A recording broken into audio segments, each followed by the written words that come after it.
يأتيكم العذاب ثم لا تنصرون واتبعوا أحسن ما أنزل إليكم من ربكم من قبل أن يأتيكم العذاب بغتة وأنتم لا تشعرون.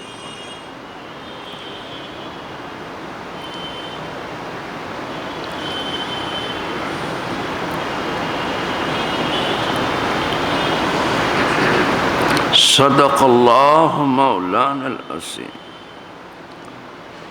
اور اپنے رب کی طرف رجوع لاؤ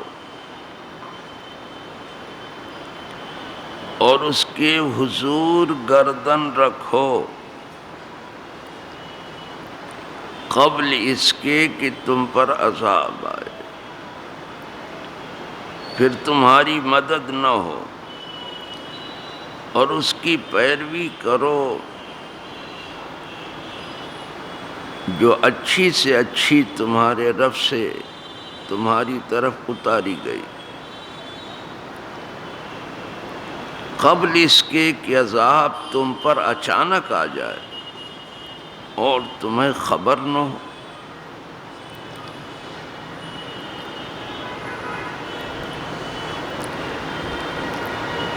آج کے درس میں سب سے پہلے انابت ہے، انابت۔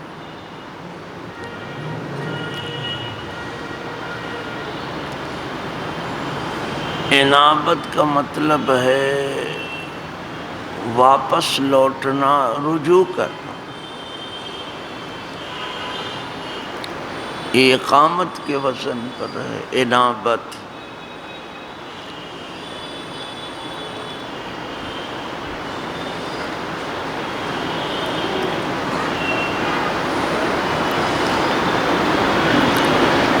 تابہ یتوبو، توبن کے معنی بھی لوٹنا ہے۔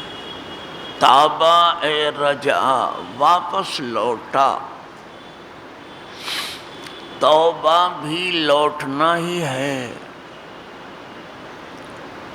اور انابت بھی لوٹنا ہے، لیکن جب دو لفظ ہیں الگ الگ تو دونوں کے معنی بھی قدر الگ الگ ہے۔ لوٹنا تو دونوں جگہ قدر مشترک کی حیثیت رکھتا ہے، لیکن دونوں لوٹنے میں فرق ہے۔ توبہ میں آدمی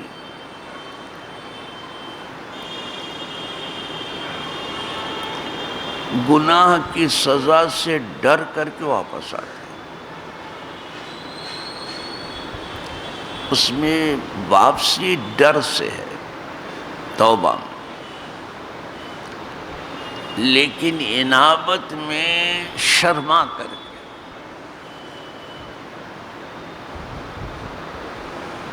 شرما کے واپس آ گئے۔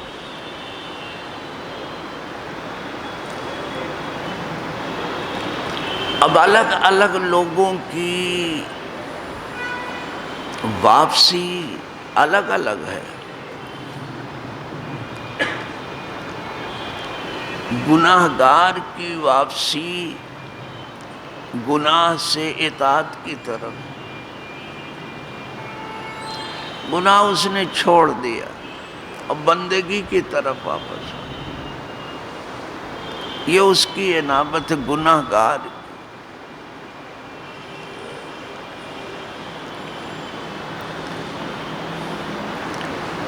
لیکن جو نیکوکار ہے اسے بھی کہا گیا ہے منیب ہونے کو، تم بھی انابت کرو، تو اس کی انابت کیا ہے؟ وہ دنیا سے الگ تھلگ آخرت کی طرف رجوع ہوگا، اس کی واپسی دنیا سے آخرت کی طرف۔ اور کچھ بندگان قدسی ہیں، خص الخواص ہیں، وہ بھی منیب ہیں، ان کے انابت کا کیا کہنا، کون پہنچے گا ان کی انابت؟ وہ اللہ کے سوا تمام چیزوں سے الگ ہو کے اسی کے ہو رہے۔ اور یہیں سے پتہ چلا بغیر توبہ کے واپسی کا کوئی مطلب نہیں. توبہ کرو، توبہ کرو اور اس کی طرف واپس لوٹو. تو فرمایا گیا وَأَنِیبُوا، تم لوگ سب اس کی طرف واپس لوٹو. کدھر؟ اِلیٰ ربک. اس میں پیار دلایا گیا، اپنے رب کی طرف واپس. ربکم، کم کہہ دیا، تم سب کا رب ہے. وہ رب کے معنی پالنے والے کے بھی ہیں اور رب کے معنی مالک کے بھی ہیں. وہ تمہارا مالک بھی ہے، تمہارا پالنے والا بھی، پرورش کرنے والا بھی ہے. اسی کی طرف لوٹو.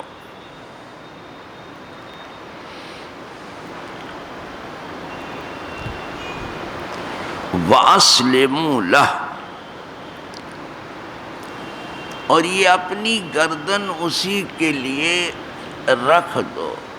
گردن رکھنے کا مطلب یہ ہے کہ اسی کے فرما بردار ہو جاؤ. اس کے فرما بردار ہونے کا مطلب یہ ہے کہ اسی کا کہا مانو، اسی کا کہا. اس کا کہنا تمہیں کیسے معلوم؟ رسول کی زبان سے.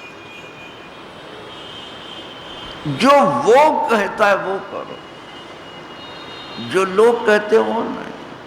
کسی کی اطاعت نہ کرو، بس رسول کی کرو. رسول کی اطاعت خدا کی اطاعت. کسی کو تو جانے دو، اپنے نفس کی بھی اطاعت.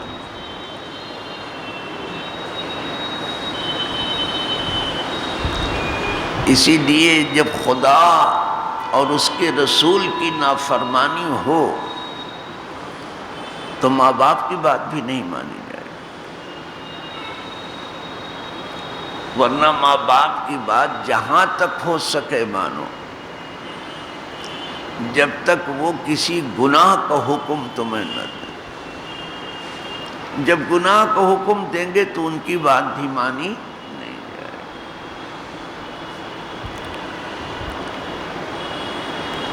اور یہیں سے پتہ چلا کہ اسلام نام ہی ہے اطاعت کا.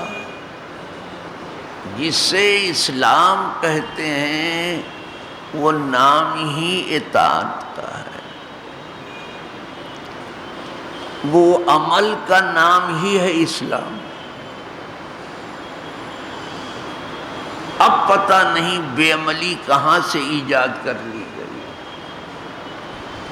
اور اس کی راہ کہاں سے ڈھونڈ نکالی گئی. اسلام کے معنی ہی اطاعت کے و بندگی کے ہیں. جو جیسا کچھ حکم ہو مانو، اس کا کہا مانو، اس کے لیے گردن رکھو. حضرت ابراہیم کو بھی اسی اسلام کو حکم ہوا تھا. اذ قال لہ ربہ اسلم، جبکہ کہا ان کے رب نے ابراہیم گردن رکھ دو. قال اسلمت لرب العالمین، میں نے تو رکھ دیا گردن. تو کہنے کے لیے تو ہم بھی گردن رکھے ہوئے ہیں. کون ہے جو سجدے میں گردن نہیں رکھتا؟ لیکن بس ہماری گردن یہیں جھکی. ابھی باہر نکلیں گے تو ذرا دیکھنا ہم کو، یہی گردن ہوگی. لیکن کیا اس کے ہر حکم پر اب جھکی ہے؟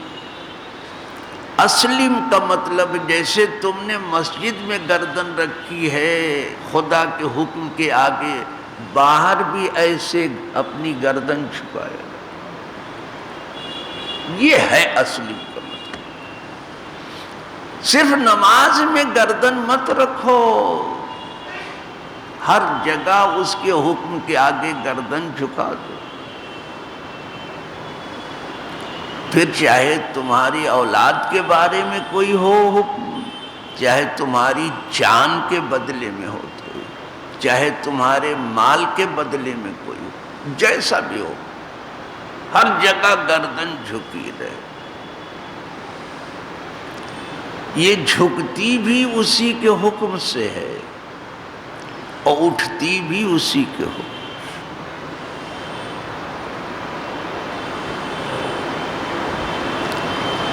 اب لوگ اللہ اکبر کہہ کے ہی گردن جھکاتے ہیں نا، اور اٹھاتے کیسے؟ اللہ۔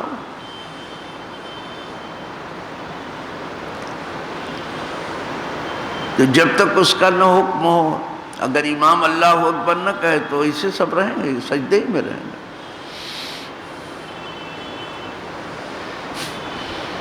کوئی اٹھا سکتا ہے؟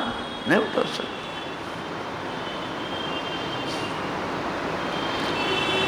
اس میں مزاج یہ دیا گیا، یہ جھکے بھی گردن اس کے حکم سے اور اٹھے بھی اس کے حکم سے۔ یہ اسلام جیسے یہ اندر جھکی ہوئی ہے ویسے باہر بھی جھکی، اس لیے کہ جس کی حکومت مسجد میں ہے اور جس کا گھر ہے، باہر بھی اسی کی حکومت ہے اور سارا جہاں اس کا ہے۔ باہر بھی ایسے اس کے حکم کے آگے گردن جھکاؤ جیسے اندر جھکی، بس پھر آپ اسلام پر آ گئے۔ جیسے کوئی حکم اس کا آ جائے فٹ سے گردن جھکا دو۔ یہ نماز سکھاتی ہے،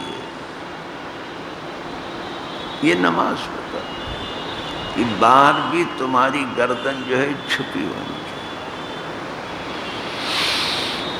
وَأَسْلِمُوا لَهُ، اور اس کے حضور گردن رکھو۔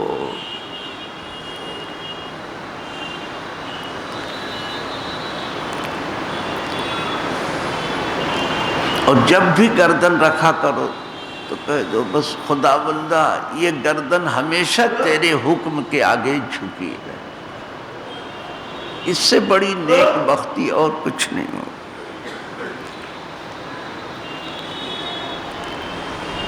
کہا اس سے پہلے گردن رکھ دو اپنی، من قبل ان یاتیکم العذاب ثم لا تنصرون، اس سے پہلے کہ تمہارے پاس عذاب آئے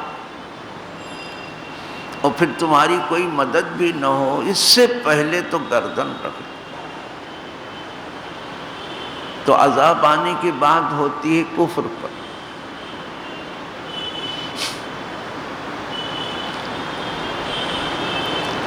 اور ظلم پر۔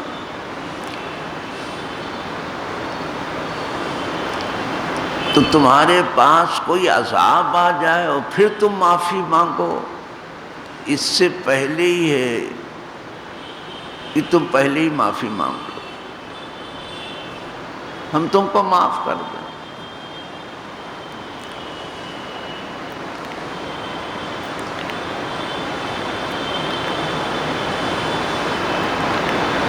وَاتَّبِعُوا، اور پیروی کرو۔ پہلے توبہ کو حکم دیا گیا انابت کا، اور اب جو ہے حکم ہے پیروی کرنے کا۔ احسن ما انزل الیکم من ربکم، وہ بہت اچھی چیز جو اتاری گئی تمہاری طرف تمہارے رب کے پاس سے، وہ سب سے اچھی کتاب ہے قرآن۔ قرآن میں جو کچھ ہے اسے پڑھو، اچھی طرح سے پڑھو، سمجھو اور اچھی طرح سے سمجھو، عمل کرو اور اچھی طرح سے عمل کرو، اور اپنے عمل میں اخلاص پر دو، اس کی پیروی کرو۔ صرف کتاب کھول کر کے اور پڑھ کر کے بند مت کرو، اس کی پیروی کرو۔ اسی لیے صحابہ 10 آیت پڑھتے تھے،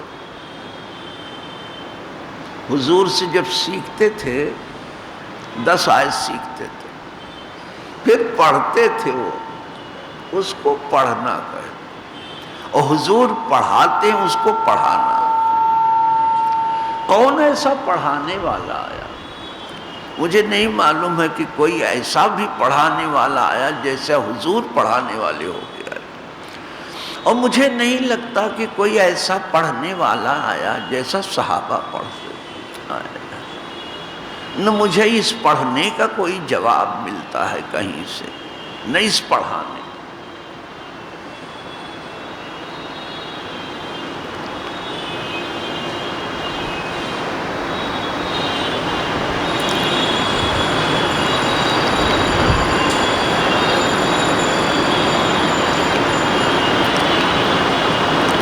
وہ امی جس کے آگے مہر بھرلب بلبلے سدرا،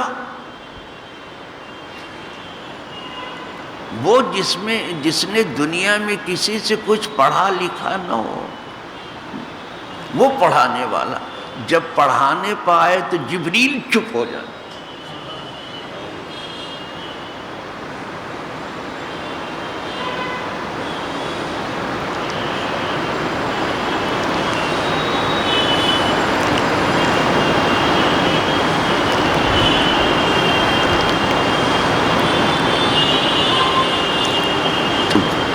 صحابہ پڑھتے تھے 10 آیت، اور پھر حضور ہی سے سمجھتے تھے کہ حضور ان 10 آیات کے معنی و مطالب جو ہیں ہمیں سمجھا دیجیے۔ حضور سمجھا دیتے۔ اب یہاں کام حضور نے پورا کر دیا، اب صحابہ اس پر عمل شروع کر دیتے، ادھر پڑھا ادھر عمل شروع۔ جب وہ عمل میں مضبوط ہو گئے، کہا حضور وہ آیت بھی یاد ہو گئی، اب ہم پڑھتے بھی ہیں، معنی بھی سمجھ رہے ہیں، عمل بھی کر رہے ہیں، اب حضور آگے 10 پڑھو۔ یہ تھا پہلے، اور اب کیا ہے؟ اب کہاں ایسا ہے کہ بھئی آپ نے ایک پارہ پڑھا، اس پر ذرا عمل کرو تو، ارے ایک پارہ تو بہت ہو گیا، ایک رکوع پڑھا ہے ذرا عمل تو کرو، اما ایک رکوع بہت ہو گیا، ایک آیت پڑھیے ذرا اس پر عمل تو کرو۔ اب یہ نہیں کہا، یہی سب بھول ہو رہی ہے۔ اب تو صرف پڑھ لیے، وہ بند کیے ہو، چلے عمل کرو۔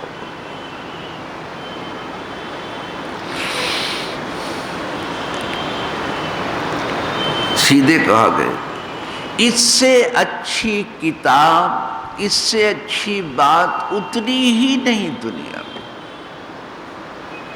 جو کچھ قرآن میں بات ہو، اگر کوئی احسن الحدیث پوچھے کہ سب سے اچھی بات کیا کہا، وہ جو قرآن میں آئی ہے، کیا کہنا پڑا۔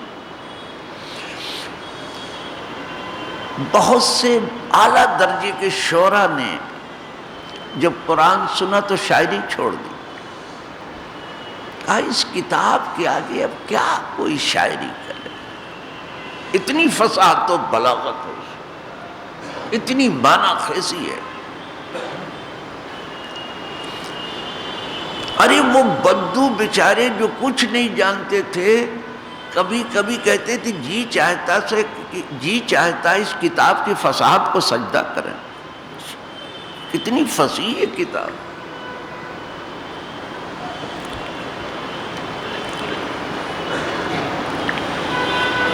تو دیکھیے فرمایا کہ پہلے ہی توبہ کر لو، اور توبہ کر کے پیروی کرو اس سب سے اچھی چیز کی جو اتاری گئی تمہاری طرف، تمہارے رب کے پاس، من قبل، اس سے پہلے، پیروی اس سے پہلے کر لو، ان یاتیکم العذاب بغتہ، کہ تمہارے پاس اچانک عذاب آ جائے۔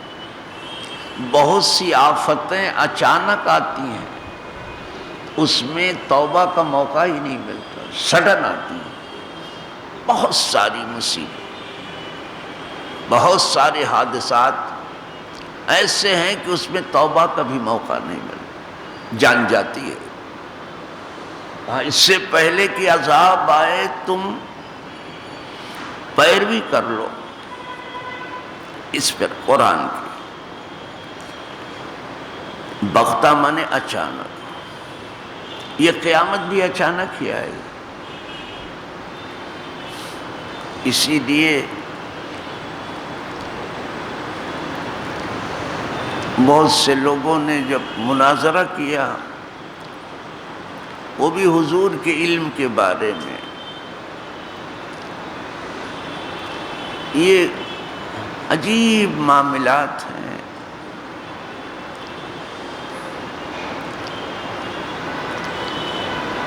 تو پوچھا گیا کیا بھائی حضور کو یہ علم بھی تھا کہ قیامت کب آئے گی؟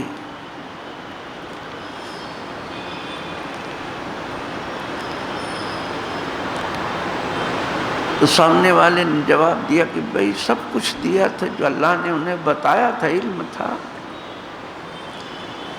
کہا تو اچھا بتائیے کہ کیا بتایا حضور نے؟ وہ مہینہ کون سا ہوگا؟ کہا محرم ہوگا۔ کہا وہ تاریخ کون سی ہوگی؟ کہا 10ویں محرم ہوگی، 10ویں محرم ہوگی۔ کہا وہ دن کون سا ہوگا؟ کہا وہ جمعہ کا دن ہوگا۔ اچھا جمعہ کے دن ہر چیز اسی لیے ڈرتی ہے کہ کہیں آج قیامت کا دن نہ ہو، لیکن آدمی کو کیا پڑی ہے؟ جو نہ ڈرنے والے ہیں، ڈرنے والے تو بہت ڈرتے ہوں، تو ہر وقت ڈرتے رہے۔ تو کہا وہ جمعہ کا دن ہوگا۔ تو کہا وہ سال کون سا ہوگا؟ وہ سمجھتا تھا کہ یہیں سے اپنے فتح کا جھنڈا ہم لہرا دیں گے۔ اچھا ٹھیک ہے، سن بتائیے۔ یہ تو سب صحیح ہے کہ محرم کو ہوگی، 10ویں محرم کو ہوگی، جمعہ کا دن، لیکن سال بتا دیجئے۔ تو کہا سال بھی سن لیجئے، وہ سن بغتہ ہوگا۔ لا تأتیکم الا بغتہ، وہ تمہارے پاس آئے گی نہیں مگر بغتہ میں آئے گی۔ تو اچانک والا سڈن یہ سال ہو، سن بغتہ ہوگا۔ کہا کہ کلام پاک میں تم کیا اس کو پوچھتے ہو؟ سن بھی ایک بتا دیا گیا، سن بغتہ ہے۔ چپ ہو گئے، کیا اچانک آئے گی، یہی اس کا سال۔ تو بعض حادثات اچانک آتے ہیں، اگر پہلے سے معلوم ہو تو میں سمجھتا ہوں کہ آدمی پہلے سے آدھی جان کو ہو جاتا ہے کہ یہ ہونے والا ہے، لیکن ہونے والی چیز ہو جاتی ہے، اچانک ہو جاتی۔ قیامت اگر بتا دی جاتی تو قیامت سے پہلے قیامت آ جاتی۔ قیامت تو قیامت ہے، موت اگر پہلے سے بتا دی جائے تو موت سے پہلے آدمی مر جائے گا رو رو کے۔ اگر بتا دیا جائے کہ 40 دن میں آپ مر جاؤ گے تو 4 ہی دن میں مرے گا، اتنا روئے گا کہ پوچھو نہیں۔ ہم نے 4 دن بہت زیادہ کہہ دیا ہے، ارے رات بھر رو کے مر گیا، رات بھر رو کے مر گیا، بس اس کو معلوم ہونا چاہیے کہ موت ہے بس۔ اسی لیے ان بڑی بڑی چیزوں کو چھپا دی، موت کو بھی چھپا دیا،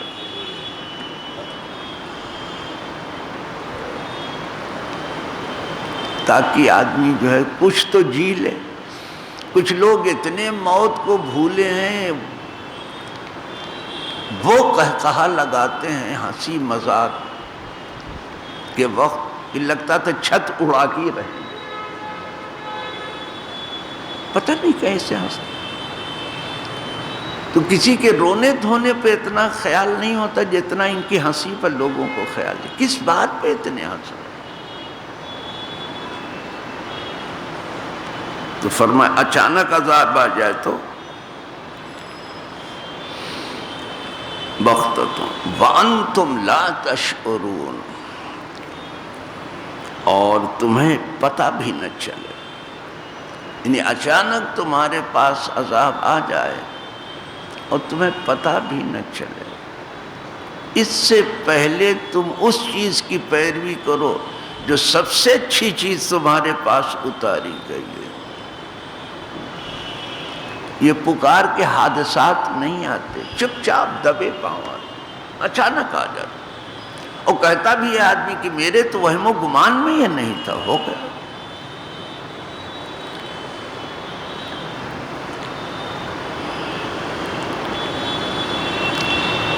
تو تمہیں خبر نہ ہو یعنی تم غافل ہو، اور یہ دنیا غفلت پر ہی آباد ہے. اور فرشتے مرتے وقت کہیں گے بھی، جو موت کے فرشتے یہی غفلت کا لفظ بولیں گے، لقد كنت في غفلة من هذا، اس موت سے تو غافل تھا کہ تجھے مرنا ہے.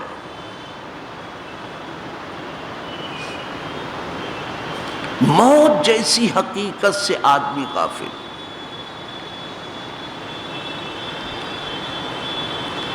فَكَشَفْنَا عَنْكَ غِطَاءَكَ، تو ہم نے کھول دیا تجھ سے پردے کو. ایک پردہ پڑا ہوا تھا، وہ پردہ اٹھا دیا. فَبَصَرُكَ الْيَوْمَ حَدِيدٌ، تو تیری نگاہ آج کے دن بہت تیز دیکھ رہی. اب تو دیکھ رہا نا حقیقت کو. اب پردہ اٹھا، پردہ پڑا ہے. یہ دنیا آباد ہی ہے غفلت پر، اور آخرت بیداری پر ہے. تو یہ کتاب بیدار کر رہی ہے بندگان غفلت کو کہ ہوش میں آ جاؤ. تم یہاں کے لیے نہیں ہو، تم کہیں اور کے لیے ہو. تمہارا گھر کہیں اور ہے، یہاں کے لیے نہیں ہو جہاں بیٹھے ہو، کہیں اور کے لیے.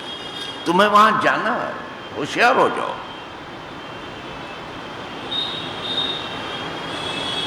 اسی لیے جو بندگان بیدار ہیں وہ ہر وقت ہوشیار.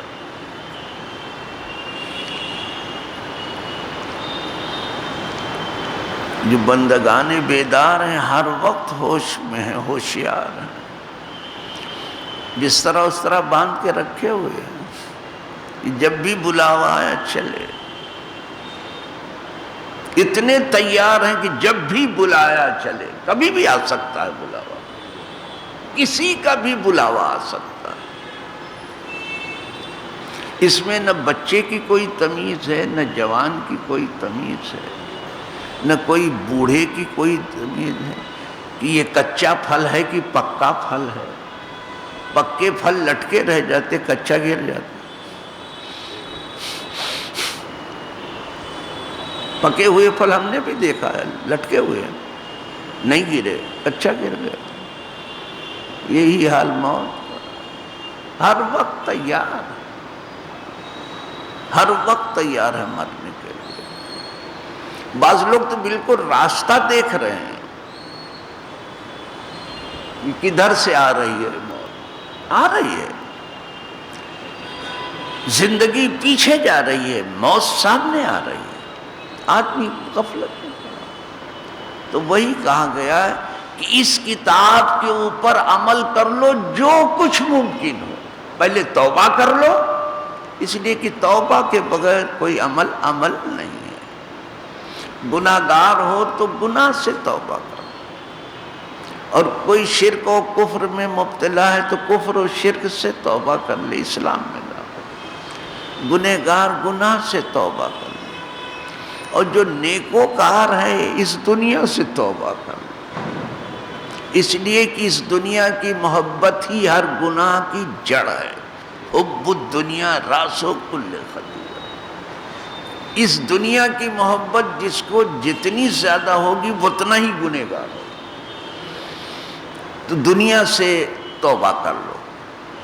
اور وہ جو بندگان قدسی وہ تو الگ تھلگ ہو کر کے وہ تبتل الیہ تبتیلا کا معاملہ ہے، سب سے الگ تھلگ ہو کے اسی کے ہو رہے ہیں.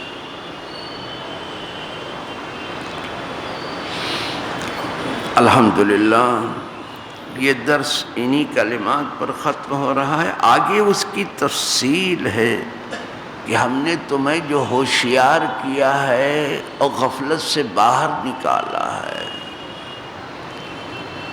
وہ اس لیے ہے کہ کل قیامت کے دن تم یہ نہ کہو کہ مجھے ہوشیار نہیں کیا گیا. آ رہا ہے وہ بیان، ذرا تفصیل میں آئے گا، بہت معنی خیز بیان آ رہا ہے آگے. میں نے چاہا کہ آپ دوسری مجلس میں اس معنی خیزی کے اوپر غور کریں جو آ رہی ہے سامنے، کہ تم یہ نہ کہہ سکو کہ ہم کو اتنی شدت سے آگاہ نہیں کیا گیا ورنہ ہم آگاہ ہو جاتے. آج تو اسی پر اکتفا فرمائیں. وآخر دعوانا ان الحمد للہ رب العالمین. الفاتحہ.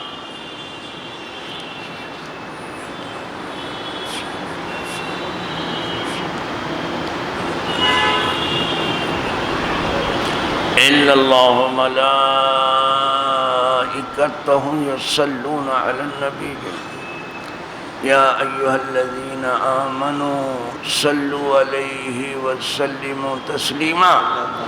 اللهم صل وسلم على سيدنا محمد وآله وأصحابه وبارك وسلم صلاة وسلاما عليك يا رسول الله. سبحان ربك رب العزة عما يصفون وسلام على المرسلين. الحمد لله.